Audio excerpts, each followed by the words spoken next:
नमस्कार, स्वागत है आपका डे न्यूज में। मैं हूं आपके समक्ष आध्या सिन्हा। करवाऊंगी रूबरू शहर के ताजा तरीन खबरों से, लेकिन खबरों पे नजर डालने से पहले आइए नजर डालते हैं उन तमाम खबरों पे जो बनी है आज की सुर्खियां। मुजफ्फरपुर से औराई जा रही यात्री बस पट्टी टूट जाने से पलट गई। कई यात्री चोटिल हो गए। घटना अहियापुर थाना क्षेत्र के भिकनपुर NH 77 के पास की है। बताया गया कि ब्रेकर के पास पट्टी टूटने से गाड़ी अनियंत्रित हो गई। मौके पर लोगों की भीड़ जुट गई। लोगों ने बताया कि तेज रफ्तार के कारण स्पीड ब्रेकर पर प्लेट टूटने के कारण हादसा हुआ है। गाड़ी उधर से आ रही थी। किधर से आ रही थी? मुजफ्फरपुर से। अच्छा, मुजफ्फरपुर से आ रही थी। यहाँ ब्रेकर है। हाँ। ब्रेकर जो छड़पाए ना तो अगला पट्टी टूट गया। अच्छा। गाड़ी नाच करके जो है पलटी कर दिया। अच्छा।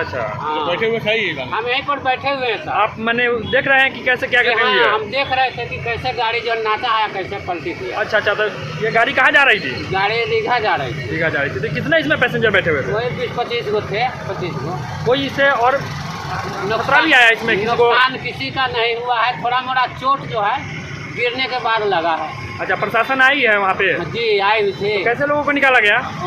आगे का शीशा टूटा हुआ है, वही शीशा निकाले हैं। अच्छा, शीशा के माध्यम से बाहर मैंने निकाला गया? निकाला गया। शीशा अपने गिरा है तो शीशा टूट गया, नीचे गिर गया, उसमें है निकाला गया। मैंने विशेष रूप से पैसेंजर को चोटें नहीं आई? नहीं आई। उसके बाद ठीक 10 मिनट के बाद जो है प्रशासन पहुँचे। जी। JCP जा रहे थे, उनको रोक करके गाड़ी को, रोड जाम था तो सीधा किया गया। अच्छा, ब्रेकर पर माने गाड़ी माने जंपिंग मरा है तो मैंने पैर टूट गया। अच्छा। मेरे पत्ता जी। कितने बजे एक्सीडेंट हुई है? वो हुआ है वही 7 पर 25 किलोमीटर। 7:30 के आसपास? हाँ। सुबह में? हाँ। अच्छा, जान माल की क्षति हुई है क्या इसमें? नहीं, कुछ नहीं हुआ है। कितने सवारी इसमें बैठे हुए थे? 20-25 होगा। 25 लोग थे। किसी को कोई विशेष चोट नहीं आई है? नहीं, कोई चीज़ नहीं। अच्छा, कहाँ से गाड़ी आ रही थी? ये जो बैरिया से बैरिया से जा रही थी? कहाँ? रीगा। हाँ। अच्छा, और ये कहाँ पे, ये घटना कहाँ पे घटी हुई है? भिकनपुर है। भिकनपुर। RPS। जी। मुजफ्फरपुर के सकरा थाना क्षेत्र के रूपन पट्टी में उस समय हड़कंप मच गया जब सड़क से जा रही एक महिला को बचाने के क्रम में ट्रक गड्ढे में जाकर पलट गई। घटना के बाद मौके पर लोगों की भीड़ जुट गई। मौके का फायदा उठाकर ट्रक चालक और खलासी फरार हो गया। मौके पर पहुंचे सकरा थाना के सब इंस्पेक्टर सत्येंद्र कुमार पांडे ने मामले की जांच की और कहा कि मामले की जांच आगे की कार्रवाई की जा रही है। ये क्या नाम है, ये रूपन पट्टी से पहले जो है एक ट्रक जो है अपने एक्सीडेंट कर गया है। एक्सीडेंट में कोई हताहत नहीं है, ट्रक खाली है। ट्रक का ड्राइवर भाग गया है, खलासी भी भाग गया है। और क्या नाम है कि किसी तरह का प्रिय परेशानी नहीं हुई है। पब्लिक से पूछताछ किया गया, गाड़ी की सुरक्षा में जो है चौकीदार को लगा दिए हैं। राष्ट्रीय स्वयंसेवक संघ के सरसंघचालक मोहन भागवत के पंडितों के ऊपर दिए गए बयान के बाद संघ और भाजपा के ब्राह्मण नेता डैमेज कंट्रोल करने में जुट गए हैं। वहीं मुजफ्फरपुर के अधिवक्ता सुधीर कुमार ओझा ने मोहन भागवत पर CJM कोर्ट में आपराधिक मुकदमा दायर कर दिया है। सुधीर ओझा ने कहा कि संघ प्रमुख के अपमानजनक बयान से ब्राह्मण समाज काफी आहत हुआ है। कोर्ट ने मामला स्वीकार करते हुए सुनवाई की अगली तिथि 20 फरवरी को सुनिश्चित की है।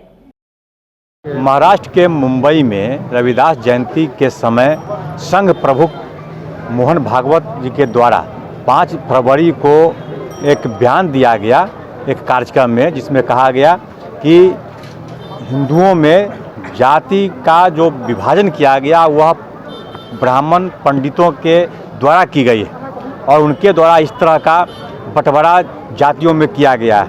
उनके द्वारा जानबूझ करके ब्राह्मण जातियों को प्रतिष्ठा हनन करने, नीच दिखाने के साथ साथ पूरे देश में यह वर्ण व्यवस्था को फैलाने और उत्पाद पूरे देश में मचवाने के उद्देश्य से इस तरह का बयान उनके द्वारा दी गई है, जिसको लेकर के आज मैंने माननीय मुख्य न्यायिक अधिकारी मुजफ्फरपुर की अदालत में उनके विरुद्ध IPC की धारा 500, 504, 505, 506 के साथ साथ 153, 153A के तहत मुकदमा दर्ज कराया है और माननीय न्यायालय से मांग किया है कि जिस तरह से इनके द्वारा यह बयान अखबारों में, टीवी में और एक कार्यक्रम में दी गई है, उससे एक समाज ही नहीं बल्कि पूरे देश में यह आंदोलन और उत्पाद फैलाने के उद्देश्य से इस तरह की इन्होंने बयान जानबूझ करके दिया है और कार्रवाई की हमने मांग की है। क्या इसका अगला डेट न्यायालय इसमें माननीय न्यायालय ने सुनवाई के लिए 20 फरवरी की तिथि मुकर्रर की है। राष्ट्रीय स्वयंसेवक संघ के प्रमुख मोहन भागवत ने रविवार को मुंबई में आयोजित एक कार्यक्रम में कहा कि जाति, वर्ण और संप्रदाय पंडितों के द्वारा बनाए गए हैं। संघ के प्रमुख के इस बयान के बाद मुजफ्फरपुर समेत पूरे भारत के ब्राह्मणों में भारी आक्रोश है। ब्राह्मणों ने कहा कि मोहन भागवत पर उम्र का असर दिखने लगा है। राजनीति से प्रेरित बयान देकर समाज में विद्वेष फैलाने का काम किया जा रहा है। सुनिए मुजफ्फरपुर के ब्राह्मणों ने क्या कहा। सबसे पहले तो ये देखिए, संघ के हैं और हम लोग भी संघी हैं, तो इनसे ये पूछा जाए कि किस ग्रंथ में लिखा है और किस किताब में, शास्त्र में लिखा है कि ब्राह्मण जाति बनाए हैं, जरा ये हमको बता देवे। उसके बाद आगे फिर हमसे शास्त्र करें कि क्या ब्राह्मण क्या किया। ब्राह्मण हमेशा सनातनी को जोड़ने का काम किया है, न कि तोड़ने का काम किया है। ब्राह्मण किसी भी के यहाँ जाता है, पूजा कराता है, भोजन करता है। और कुछ लोग कहते हैं कि नहीं, ब्राह्मण फलाने जाति के यहाँ भोजन नहीं करता है। ऐसी कोई बात नहीं है, हम लोग भी है, सारे जाति के यहाँ पूजा कराते हैं। हाँ, ये है कि कुछ चीज़ वर्जित है, जैसे कि चावल हम लोग किसी जाति के यहाँ नहीं खा सकते हैं, अपने ही जाति के यहाँ खाते हैं, तो चावल हम लोग नहीं खा सकते। तो इसमें कहीं जात बांटने वाली बात नहीं हुई, ये अपना अपना मानना है। और सबसे पहले तो मैं इनको ये कहूँ कि कितने समझदार व्यक्ति हो कि इतना मूर्ख वाला ये बात कर रहे हैं, ये इनके ऊपर शोभनीय नहीं है। क्या कारण लग रहा है कि ऐसा? कारण राजनीतिक, अपना अपना राजनीतिक रोटी लोग सेक रहे हैं। कभी चंद्रशेखर यादव जी, तो कभी जीतन राम मांझी जी, तो कभी केशव मौर्य जी। तो ये लोग राजनीति कर सकते हैं, विशेष इन लोग से कुछ होने को नहीं है। कभी ब्राह्मण को टारगेट करेंगे, तो कभी पूरे सनातनी को टारगेट करेंगे, कभी रामचरितमानस पे बोलेंगे, तो कभी अगर इन लोगों में ऐसा है तो कभी किसी कुरान पे बोल के देख लेवे, तो इन लोगों को समझ में आ जाएगा कि क्या हिंदू है, क्या हिंदू की एकता, क्या आरएसएस है। कहीं कुछ नहीं है, पकड़ के पीटेगा इन लोगों को किसी दूसरे धर्म के बारे। लेकिन ये लोग अपने ही धर्म में रह के अपने ही घात कर रहे हैं। ऐसा है कि मोहन भागवत जो हैं वो मानसिक रूप से बीमार हो गए हैं और उनकी एज भी हो गई है। इससे अच्छा है कि वो पहले संघ से इस्तीफा देवे। ब्राह्मण किसी भी व्यक्ति का जो है ये आपको कभी खराब नहीं सोचा है। ब्राह्मण सदियों से विश्व का कल्याण का वो आपको कामना करता है और सबके हित की बात करता है। ब्राह्मण कभी जातिवाद किया ही नहीं, ठीक है। और मोहन भागवत चाहे कोई भी राजनेता हो, चाहे मोहन भागवत हो, उन लोगों को लगता है कि ब्राह्मण से डर लगता है। आखिर में ब्राह्मण किसी का क्या बिगाड़ा है? अरे उम्र के साथ उनका मानसिकता सबसे पहले जो है सब नर्वस हो गया है। ब्राह्मण जातिवाद तो कभी नहीं किया, तो शुरू से भाई जो है जातिवाद शुरू से रहा है। ब्राह्मण तो सबको एक रंग एक समान देखा है। उनको जो है उम्र के हिसाब से उनका मानसिकता जो है ख़त्म हो गया है। अब वो संन्यास ले लें तो ठीक है उनके लिए। ये तो उनका क्या कहें, उनका तो मानसिकता ही खराब हो गया कि इतना दिन कितना बढ़िया चला रहे थे, अभी ब्राह्मणवाद करने लगे। सब जात तो ब्राह्मण को अतिये करता है। आप ब्राह्मण में गरीब नहीं है, ब्राह्मण में तो भयंकर गरीब है। ब्राह्मण तो देखिए यहीं पर देखिए कि टीका लगाते हैं तो पैसा लेते हैं, बेचारे के गुजर बसर करते हैं। अब ब्राह्मण के साथ तो हमेशा सब अन्याय कर रहा है। ये तो कभी तो वर्मा जी से आप पूछे, ये तो बर्मे जी ना बतावेंगे कि सृष्टि को तो वही रचे हैं, तो उन्हीं से पूछे कि कैसे जाति का बना, कैसे क्या हुआ। 11 फरवरी 2023 को फिर से एक बार न्यायालय में लंबित वादों को निष्पादन में तेजी लाने का सुनहरा मौका है। जिला विधिक सेवा प्राधिकार के सचिव संदीप अग्निहोत्री ने बताया कि लोक अदालतों का सबसे बड़ा गुण निःशुल्क एवं त्वरित न्याय है। ये विवादों के निपटारे का वैकल्पिक माध्यम है। इसका उद्देश्य यह सुनिश्चित करना है कि देश का कोई भी नागरिक आर्थिक या किसी अन्य अक्षमता के कारण न्याय पाने से वंचित न रह जाए। लोक अदालत में परस्पर वार्ता के मामलों का तुरंत निष्पादन किया जाता है। 2023 में 4 दिन लोक अदालत का आयोजन किया जा रहा है। 11 फरवरी, 13 मई, 9 सितंबर तथा 2 दिसंबर को राष्ट्रीय लोक अदालत का आयोजन किया गया है।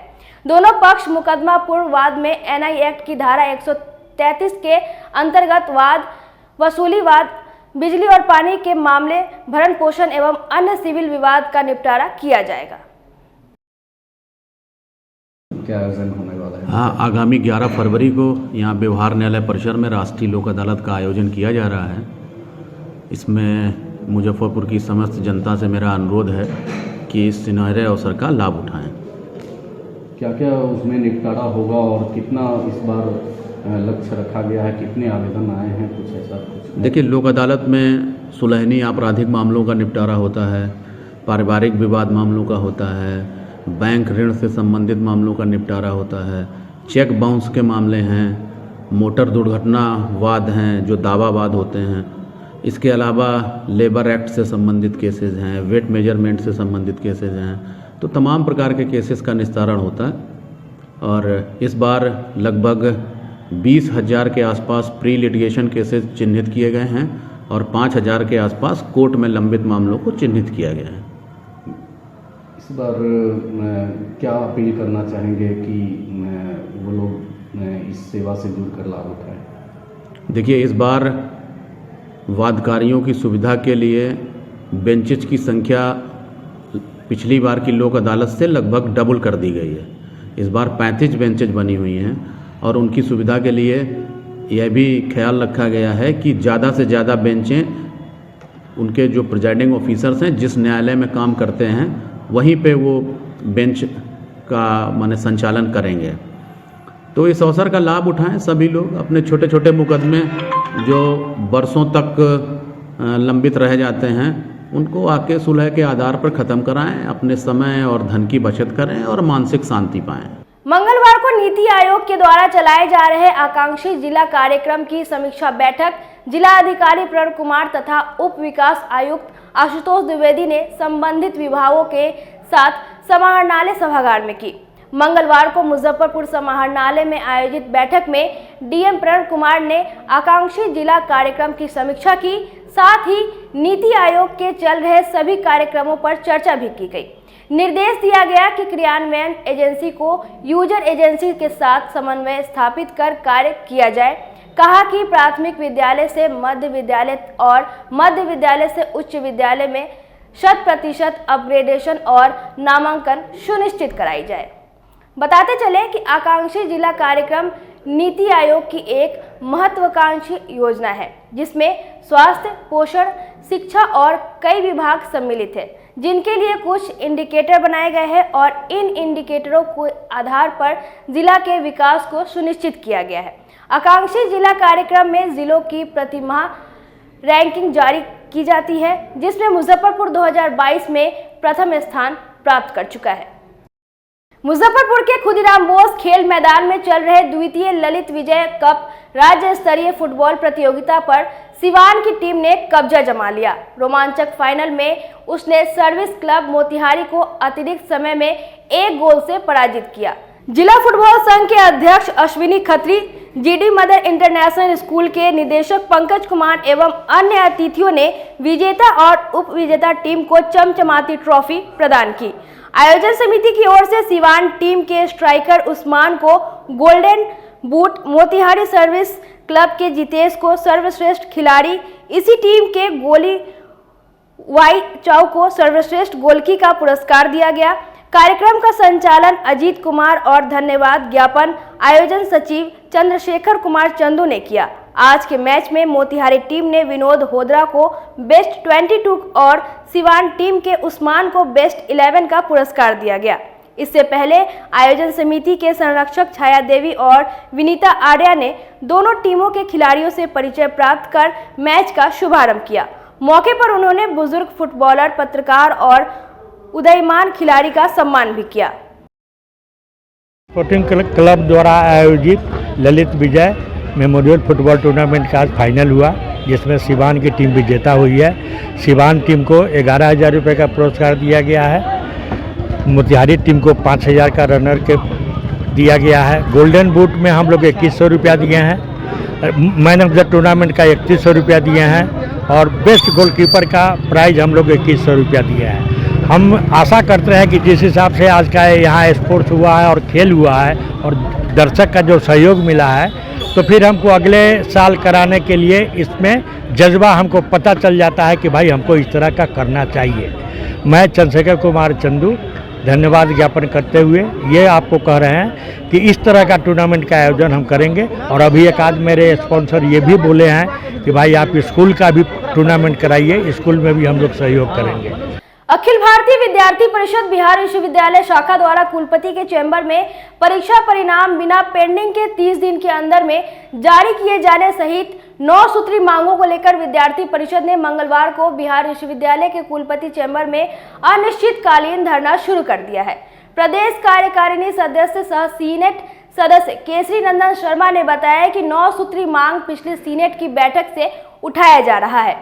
कुलपति ने आश्वासन दिया था कि इन मांगों को लेकर एक विशेष बैठक छात्रों के साथ की जाएगी, जो अभी तक नहीं हुई है। इसे लेकर मंगलवार से अनिश्चितकालीन धरना शुरू किया गया है। हम सभी समझ सकते हैं कि यहाँ के छात्र बिहार विश्वविद्यालय के प्रशासनिक कार्यशैली से त्रस्त हो चुका है। हर एक कदम पर उनका शोषण और उनके साथ जो है मानहानि का कार्य किया जा रहा है। कोई उनका सोचने वाला नहीं है और जो सोचने वाले लोग हैं उनको गुमराह करके विश्वविद्यालय प्रशासन जो है अपना काम निकालते जा रहा है। हम सभी जानते हैं कुलपति महोदय के आए हुए इतने दिनों बीत गए, अब उनको जाने की बारी आ गई है। इस बीच में पिछले दिनों जो सीनेट की बैठक हुई थी उसमें स्टूडेंट वेलफेयर में एक भी मामला नहीं था। हम एज ए सीनेटर वहाँ विषय उठाए थे कि जब तक स्टूडेंट के लिए आप काम नहीं करते हैं तो फिर विश्वविद्यालय में सिर्फ बजट पास करने से क्या होगा। सभी वहाँ के सीनेटरों ने, सम्मानित सीनेटरों ने, सम्मानित सिंडिकेट के सदस्यों ने इसका समर्थन किया था और एक स्वर में कहा था कि स्टूडेंट वेलफेयर में जब तक डिमांड नहीं आता है तब तक सीनेट नहीं होगा। बहुत मान मनोबल के बाद कुलपति महोदय जैसे तैसे उस सीनेट को आधा तरीके से पारित करवाए और सामने उन्होंने कहा कि तुरंत 1 सप्ताह के अंदर हम सीनेट का बैठक कराएंगे, जो कि स्पेशली छात्र हित में होगा। आज 2 महीना लगभग होने जा रहा है, न हम लोगों से कोई खोज खबर लिए हैं, न वो कमेटी बनाने की बात की थी, वो कमेटी पर कोई कार्य हुआ है। और जब उनसे मिलने की हम लोग चर्चा करते हैं तो टाल मटोल करके अपना जो है दिन बिताते जा रहे हैं। वहीं दूसरी तरफ जो बिहार विश्वविद्यालय में एक चौकरी है जो शोषण करता है छात्रों का, छात्र हितों का, उनका पूरा यहाँ जो है दबदबा बना हुआ है। क्लास नहीं हो रहा है, लेकिन यहाँ का जो सब्जेक्ट वाइज जितने भी पेपर हैं उसमें शुल्क लगातार बढ़ते जा रहा है। हर एक जगह पे शुल्क इस तरीके से बढ़ रहा है मानो कि ये प्राइवेट यूनिवर्सिटी हो गया है। क्लास में बैठा रहता है तो उसको चिंता रहता है हमारा एकेडमिक कैलेंडर लागू नहीं है, हम किस तरीके से पढ़ाई करें। यहाँ का सिलेबस से जो प्रश्न पूछना चाहिए था, सिलेबस से आउट ऑफ सिलेबस प्रश्न आता है, सिलेबस तैयार कराने वाले लोग नहीं हैं। इस तरीके के गंभीर समस्याओं को ये लोग हल्के में लेते हैं और जो बजट की बात होती है उसको ये गंभीरता से लेके कार्य करवाते हैं। सीनेटर को धोखा देते हैं, सिंडिकेट मेंबर को धोखा देते हैं। हम जानना चाहते हैं कि जो भी बजट पास होता है क्या वो छात्र हित में होता है या अधिकारी हित में होता है। अगर छात्र हित में होता है तो छात्रों का शोषण क्यों हो रहा है, छात्र यहाँ से पलायन क्यों कर रहे हैं, इसी सब विषय को लेकर आज हम लोग यहाँ बैठे हैं। ये धरना अनिश्चितकालीन के लिए हम लोग बैठे हैं जब तक कि कुलपति गंभीरता से इसको नहीं लेते हैं, इसलिए हम लोग मजबूरन इस चैम्बर में बैठे। मंगलवार को मुजफ्फरपुर यातायात थाना ने वाहन जांच अभियान चलाकर 2 पहिया वाहन चालकों के दस्तावेज, प्रदूषण सर्टिफिकेट, लाइसेंस, इंश्योरेंस के अलावे हेलमेट की गहनता से जांच की।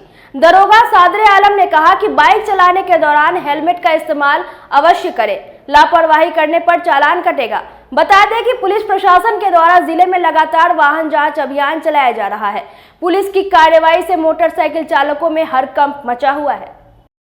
नहीं, मगर बहुत सा लगाम लग गए हैं जो गाड़ी पर अभी जो सरकारी आदेश के अनुसार बहुत माने गाड़ी अब लगा करके चल रहे हैं। जो नहीं हो रहा है, जो देखा जा रहा है, अगर सही पाया गया तो उसको छोड़ दिया जाता है, नहीं तो फिर उसका चालान काट दिया जाता है। आज कुल कितने जी आज कुल कितने का कटा? अभी 9,500 रुपया 18 गाड़ी से कटा है। और शहर में भी कब तक हो रहा है या फिर नहीं, इसके बाद भी फिर आदेश जैसा आता है फिर हम लोग दूसरे जगह भी जाएंगे।